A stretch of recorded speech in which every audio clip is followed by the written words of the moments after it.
ngono to. Ya Allah. Sari asih wong ayu. Senadyan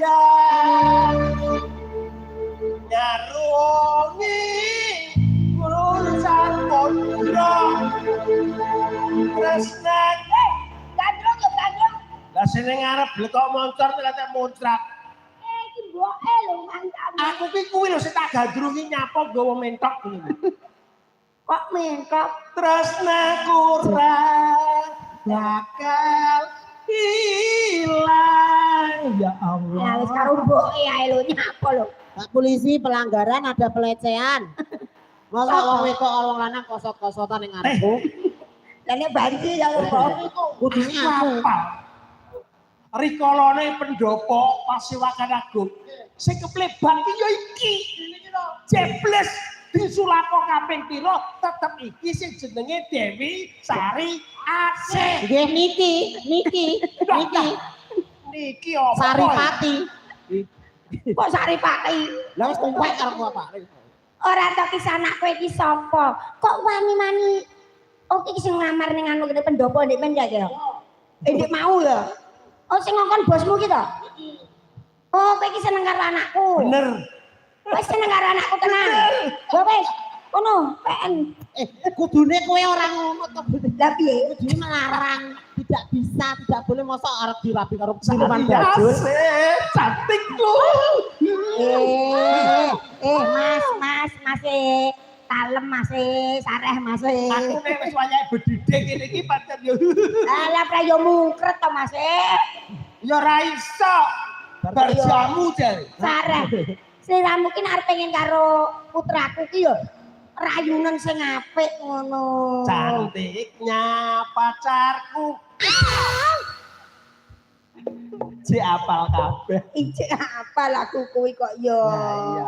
Teh jumbuh karo sing tak impenke jebul Sari Asih ayune kaya ngono sapa sing ora kesengsem Prilo ngoten atepe saking praja panjenengan ngriki niki kula ditolak kalih piyantune niki. upama nganti lenggah sumanding minangka gangmu Pakwewari. Nggih, Kira-kira cocok apa ora ning sarang Kusuma? cocok.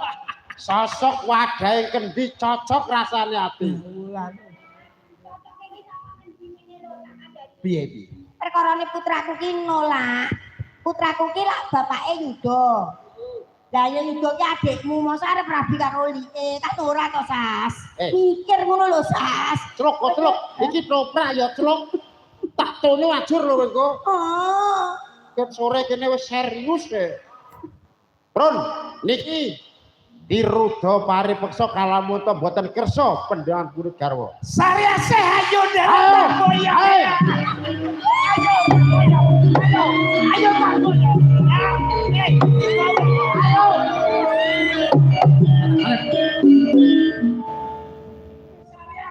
Wong sapa ngendi kowe wani? Gawe ontran-ontran ning papan iki. Wis tak duduk. Wis tak duduk pancen iki sing tak. Mas, sampean nak nulungi anakku to? Iya. Dan nak nulungi iki sing tok jaluk ki ya ora mikir sih. Kudune iki bocah ese sing tok rebut. Celok. Ora mulino kok.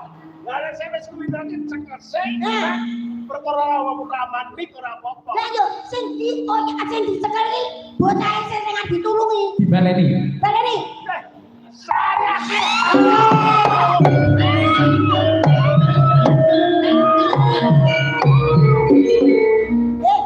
Wes ning kono ae. Aja digowo mlayu wes iso wes kok.